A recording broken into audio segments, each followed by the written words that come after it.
good, y'all, man? We got Marvel What Up episode 3 breakdown, man, and then explain the review, MCU Easter eggs and things you miss. And yeah, I know there's a lot of things I missed. A lot of things, you know. So I just watching that, you know, as a casual motherfucker, just watching that shit like that. Yeah. You know what I mean? But now it was some scenes that reminds me, like the Iron Man scene in that donut, and then, you know, talking, you know what I'm saying? See, you want to be Avengers, and there was one scene from 2000 something, that Hawk scene, you know, saying when they catch them in the, I don't know if that's the school or not. I think it was school or some shit, or church. I think it was a church, some shit. But yeah, so it was a couple of scenes that like symbolize, you know what I'm saying, or you know, some old clips and shit. And then that was it, and then anything else was brand new and shit. But I know I missed a lot of shit though, man. But yeah. Let me know y'all missed a lot of shit. Let me know in the comment below, man. But yeah, about to check my boy Heavy Spoils, and yeah, about to see where he, you know what I'm saying, where he going, we talking about and shit like that. But yeah, leave likes on my channel, man, and yeah, let's get it. Welcome to the Heavy Spoilers Show. I'm your host Paul, aka Hank Jimspiration, and this video we're breaking down episode 3 of Marvel's What If. The entry massively changes up the MCU and features the... And they all died too, so that's why they probably said, what happened if it ain't, you know what I'm saying?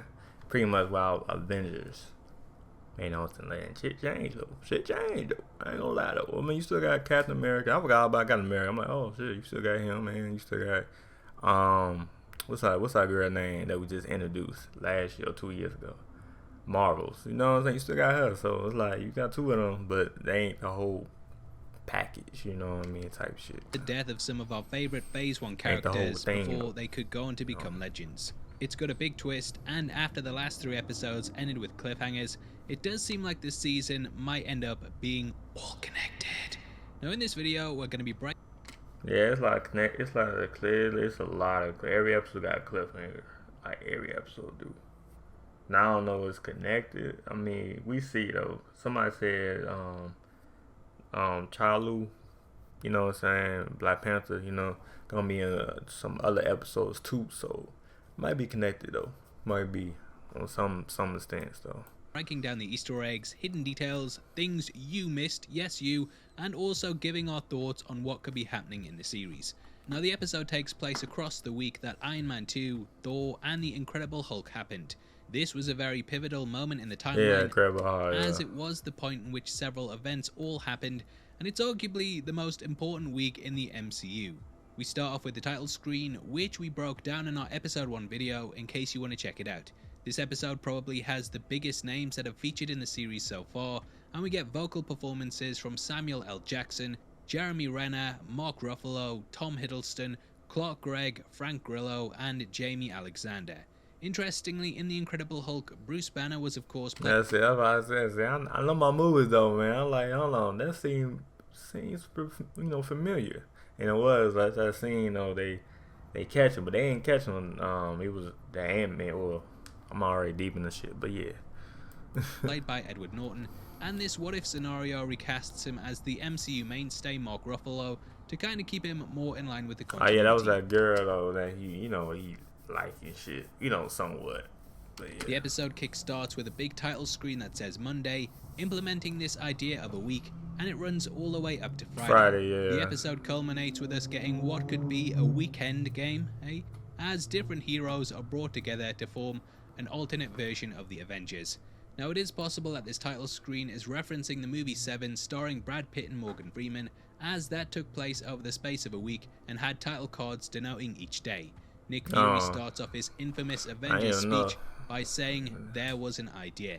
This featured in the Avengers film, and it was later repurposed for the Infinity War trailer. It was actually used in the description of that trailer, and it starts off one of the most infamous speeches in the MCU. However, it's cut short by Black Widow, who has clearly heard it several times before. We are currently set in the time period of Iron Man 2, and we see Tony sitting inside a giant donut, mirroring the moment from that movie in which the same thing happened. Stark is currently suffering from palladium poisoning due to the arc reactor being toxic. It's also possible that he was overloaded with it at the end of the first Iron Man movie, as when Pepper set the reactor to blow, she pushed a button that released a lot of palladium gas. F is for fierce. Who are you? I'm not who you think. This is in the aftermath of his fight with Rhodey, and though the lines that Nick says to him are identical to what he says in Iron Man 2, we get to see things just before this scene from another perspective. Similar scenes though, I ain't gonna lie. Nat has her hang-ups over recruiting Stark to save the world, but Fury reminds her that he also recruited a Russian spy, and that the team is pretty much going to be made up of misfits. I was actually kind of hoping Rhodey would show up at the end of the movie to be part of the new Avengers, as at this point in Iron Man 2, he does have the war machine. Oh yeah, I'm like, damn, what happened to my boy though? But he probably not he not Avengers though. Oh, he is, but I don't know, he not. You know, they leave his ass behind. They leave his ass behind though, man. Shit like that type shit. But nah, he supposed to be. But do we consider him as Avenger, or this is a friend of, you know what I'm saying, Ryan Jr., you know what I mean, or Iron Man, like, yeah. Oh man. Now moving on from that, the animators perfectly recapture the feeling and look of this scene from the movie. Everything in the diner, even down to the veins in Stark's neck, looks identical. And yeah, it's pretty much the same, somewhat the same thing, but then they switched it around, you know what I'm saying? Great job of reminding us how much attention to detail that Marvel are paying.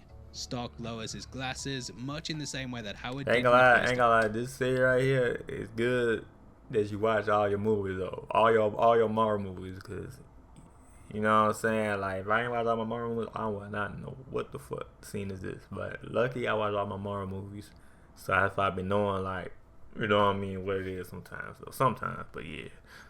Avenger, and Black Widow approaches him, believing that she's applying a cure into his neck. Playing these moments on top of one another, you can see how well they line up, but a big change comes when we realize that Tony has been injected with a lethal dose that has killed him. The Watcher narrates the concept of the entry, and we see several shots from Iron Man 2, including the mirror one and when the character fought Whiplash.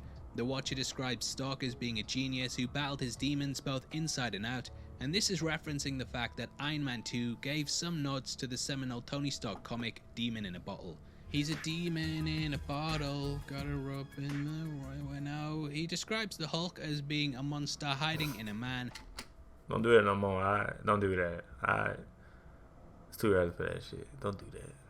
Don't do that, man. Please don't do that. Alright, continue. Alright, continue. And also refers to Thor as a godly prince who fell to earth. We also get some shots of the Avengers film, namely the Chitauri attacking Hawkeye and Black Widow, as well as Hulk going smash on Loki, like how he did in the Stark Tower. Yeah. We get the Avengers money shot, and this has actually been referenced in the What If trailer, but rather than having the classic Avengers, we get what I believe is Killmonger, Thanos Gamora, T'Challa Star-Lord, and Party Thor. This makes me believe that we'll be getting a multiversal team-up at the end of the season, but I'll talk about that later on in the video. Yeah. Cut to a scene that appeared both in Thor and in the post-credit scene of Iron Man 2.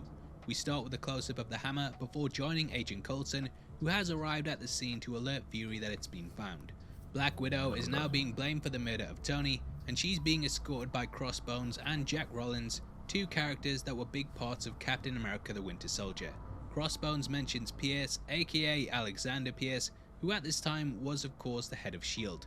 He was also a Hydra agent, and though he doesn't show up in this entry, I love how the episode keeps throwing things to us like this whilst we try to get to the bottom of who's killing the Avengers. Fury Yeah, I was like, damn, who's killing the motherfuckers? And then the whole time, well, y'all would see in the video, but yeah, it's crazy though. knows it wasn't Widow, but due to her being an ex-Russian agent, S.H.I.E.L.D. of course suspects her.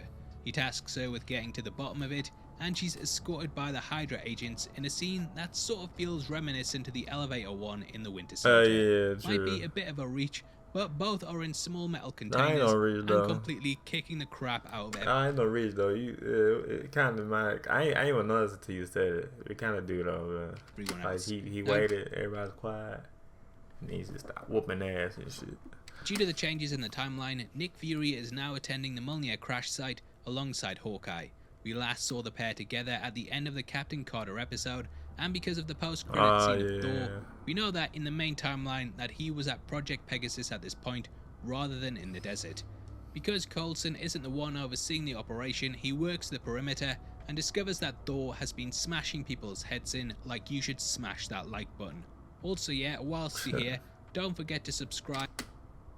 You clever. As we're doing big breakdowns on the show every week, and I'll also give you a tenner when I become a billionaire. That's a bloody promise. Soon as I'm a billionaire, you are rich as well. Now, I love the way that Coulson sort of gets fanny flutters over Thor and also his hair. Often in the MCU, people have said that he's a bloody handsome bloke, and Infinity War, we of course saw as the Guardians stood around him saying that he looked like an angel. This happened whilst he lay on a slab, and it's sort of mirrored in this episode in the following scene when Coulson and This episode was a lot of comedy though. I ain't gonna lie, a lot of comedy. No cap. Like, for Fury stand around sniffing him. Bit weird. Now, Hawkeye goes to the bird's nest and starts to stalk him with a bow and arrow. However, something makes him release the arrow and Thor is killed. This might actually be a nod to Civil War 2, and in that comic book storyline, Hawkeye actually killed the Hulk and got put on trial because of it. Now, because of this, we learn that Loki gets control of the throne, and in Thor's solo movie, he of course stopped this before it could happen. Hawkeye is killed, and initially Coulson suspects that he took a cyanide capsule. However, Fury brings up his wife and kids, who were of course introduced in Age of Ultron. Hawkeye downplayed having them, and even said that he didn't have a girlfriend early on in the film, but we discover the truth later on. He got a whole, Fury was actually one of the only people that knew, know, and that's why he went to Clint's home at one point in the film and broke bread with the one thing about Fury, man, he don't tell nobody unless he, you know, unless you want to tell you.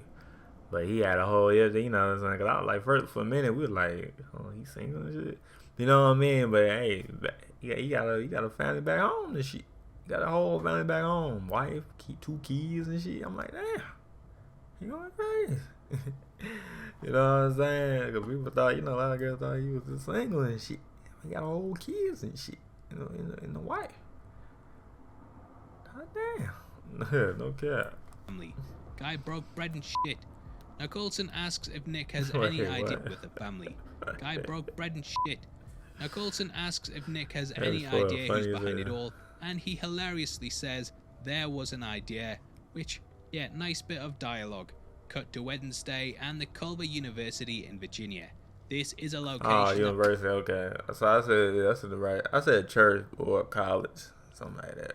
We were introduced to in The Incredible Hulk, and we learned that it's where Bruce carried out the majority of his experiments.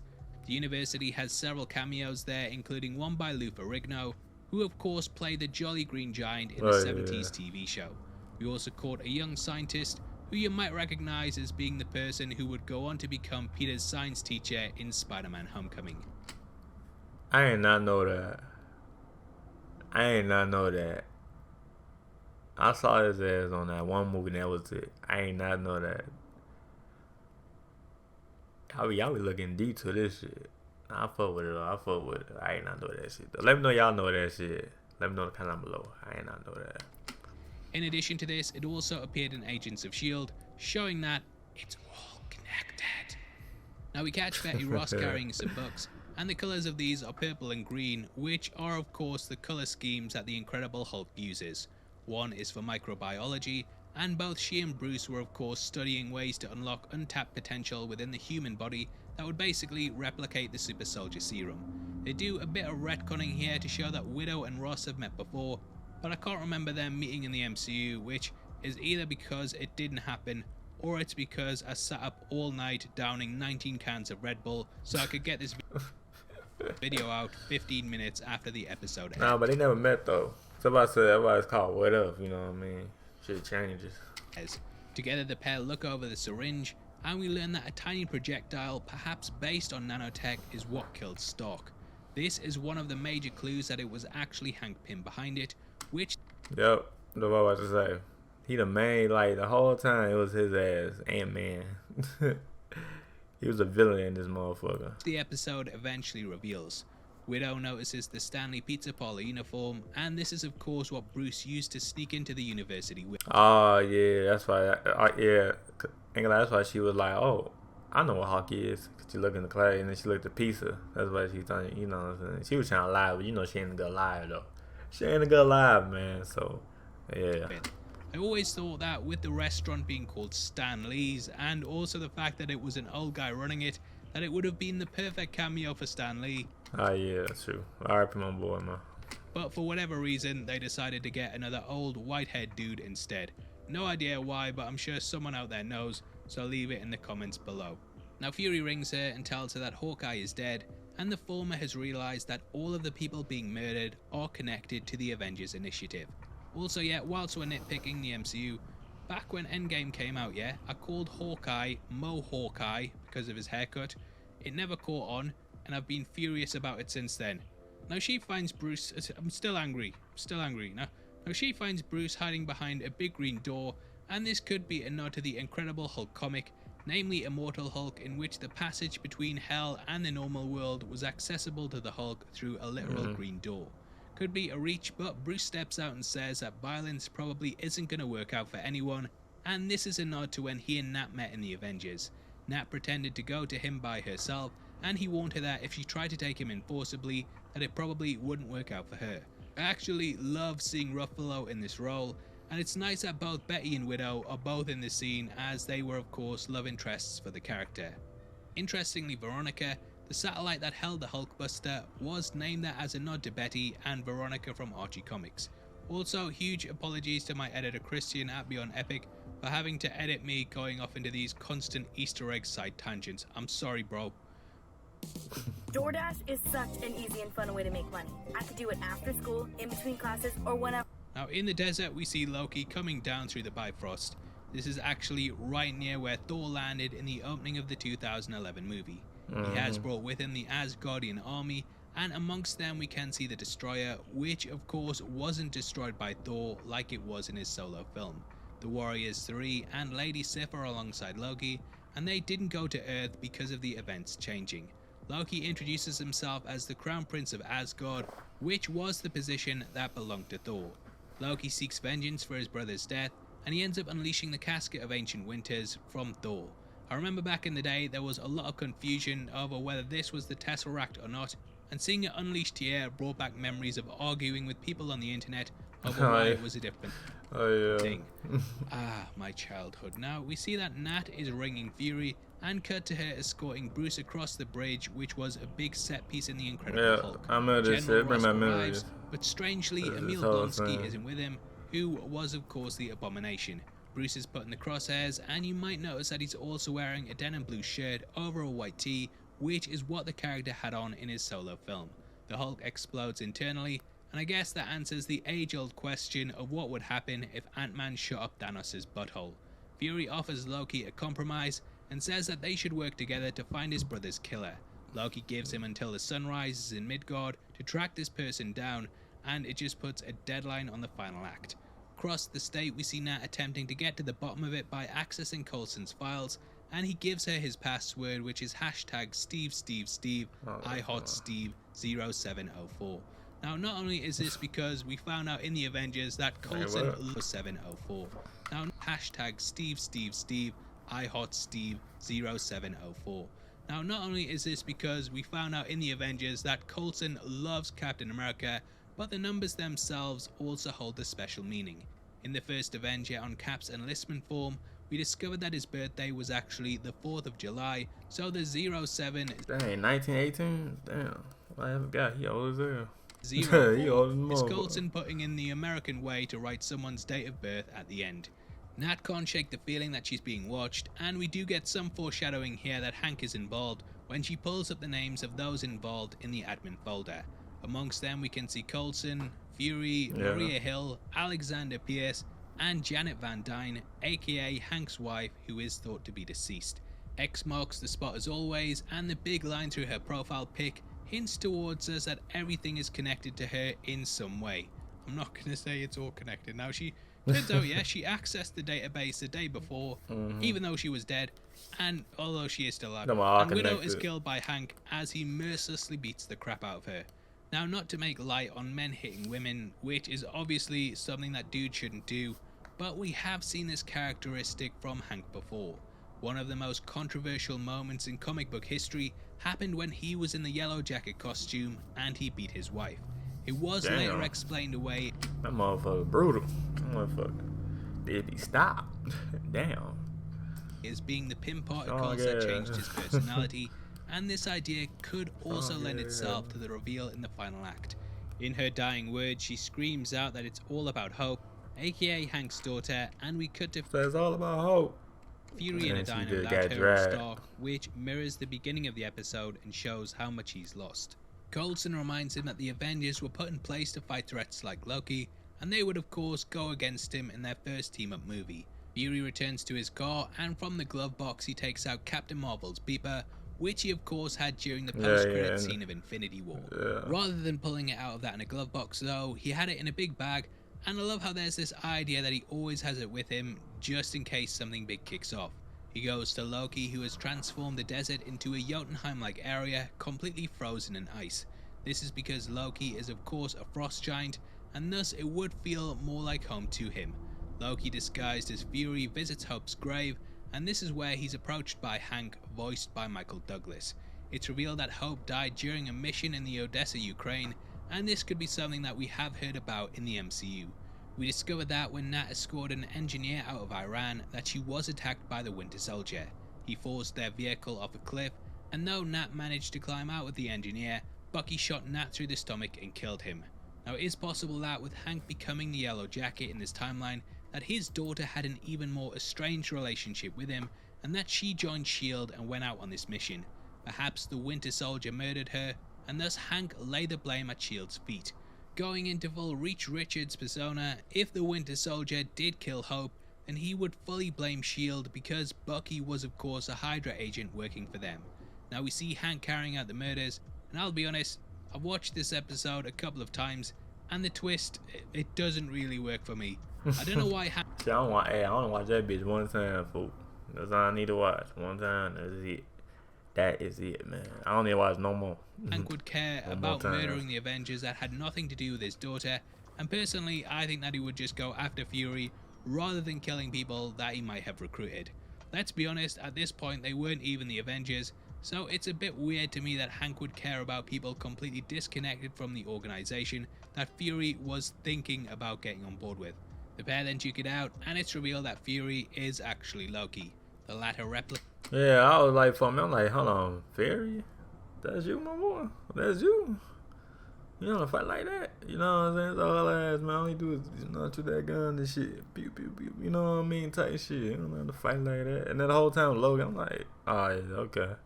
First minute, for a minute, you know, it got me, though, for a minute, though. And then I realized, you know, it's Loki and shit. Himself and I'm stands like, around Hank fight like laughing, that. which the character also did at the end of Thor. Now they managed to stop Hank, but in doing this it ushers in something far worse. Think of killing He Who Remains and getting Kang instead, and you get the idea. Loki refuses to leave Earth and decides to rule over Midgard, which he of course wanted to do in the Avengers. He attends the United Nations and speaks out over the world to say that he will now be taking over everything. He says that humans crave subjugation, a direct quote from the Avengers when he was talking about how we were made to be ruled. We watch as the Avengers' coffins line a hangar, and Fury steps forward with his next steps in the plan. He visits the Captain America crash site and wipes away the snow from the front of the shield, which is of course pulling directly from the imagery of the first Avenger. He says, "Welcome back, Captain," and turns around to see that Captain Marvel has arrived, much in the same way that she showed up in the post-credits scene of her solo movie. Rather than saying, "Where's Fury," though, she now says, "Where's the fight?" and we end with the fate of the world up in the air. Now every episode so far has ended with a cliffhanger, and it could be teasing what's to come. In the trailer for What If, we have seen several of the characters joined together in one timeline, and we know from the teaser that at some point Doctor Strange meets with Captain Carter. I believe that he will be getting characters from different universes and possibly pulling them all together into one timeline to save it. So yeah, it might be, they might all be, you know, connected somehow. But you just gotta watch the series and shit. We on 4, or we on 3? So, the constant cliffhangers definitely hint towards couple more that. episodes ago. Who knows, we might see Captain Marvel and America from this Earth popping up further. Oh yeah, because he found him in an iceberg, so it might, I don't know how they gonna do it. down the line. Now as for this episode, I think it was pretty good on the whole. I was just a bit unsure on the twist, and out of the 3, it's probably my least favourite. Though this time period is one of the most important ones in the MCU, it's also a time period that I don't really rate that highly, and Iron Man 2, The Incredible Hulk, and Thor are probably the bottom of my list when it comes to ranking the films. yes, I prefer Dark World over Thor 1. I think this kinda didn't really get going to the extent I was hoping, and though the mystery was good, I just thought the payoff was a bit meh. When Tony died, my first thought was that it would be Ant-Man related, so I didn't really see it as being that big of a twist. And when Black Widow came across Janet, I knew exactly what was going on, because I'm a goddamn genius. No, yeah, it was pretty obvious, wasn't it? All that being said, though, it wasn't obvious till we saw, like, till I saw the villain. That was Ant-Man. But other than that, I was confused in the motherfucker. I was like, well, not confused, but I was like, question mark, like, who killed these motherfuckers? You know what I mean? Type of shit. It's still a pretty fun episode, just probably the weakest out of the three for me. I think ranking them so far, I'd go T'Challa, Captain Carter, then this, though I'm sure people have their differing opinions. Now, I was lucky enough to get early access to the first three, but from this point onwards, I'm going in as blind as you are. Yeah, I forgot people that watched it. They did watch 3. Now it's like they gonna just be like us now. You know what I mean? They gotta wait. I forgot they did watch, so that was something to watch like about 3 or 4 times. Yeah, no, I get it. Yeah. Because of this, the videos might come a bit later next week, but rest assured I'll get them out on Wednesday at some point. Before then though, I'd love to hear your thoughts on the episode, so make sure you comment below and let me know. We're running a competition right now and giving away 3 MCU box sets on the 30th of August.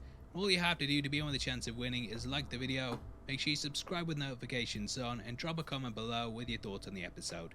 You pick the comments at random at the end of the month, and the winners of the last one are on screen right now, so message me at Heavy Spoilers if that's you. If you want something else to watch, then make sure you check out our breakdown of the Spider-Man No Way Home trailer. I'm actually recording this the last Wednesday, and I'm hoping that it's been released. If it's not though, yeah, I'm sorry for letting you down. I've put another Marvel video on screen right now that is just as good, I promise you. Might not be the trailer, or it might, and let's just see. With that out of the way, thank you for sitting through the video. I've been Paul. I'll see you next time. Take care. Peace. Young boy, Heavy Spoils, man. I always come up with a fire video, man. You already know. But yeah, man. Hey, let me know what y'all think about the video, man. Let me know in the comment down below. But yeah, that was a breakdown, the ending explain, man. Let me know how y'all like it. You know what I'm saying? It was cool. It was, you know what I'm saying? You know, let me know. Let me know in the comment down below, man. On the episode, if y'all did watch the episode, you know what I'm saying? Episode 3 on What If. You know what I mean? Let me know in the comment down below. But yeah, I'm out, y'all, man. And yeah, I'm out. All right. Peace.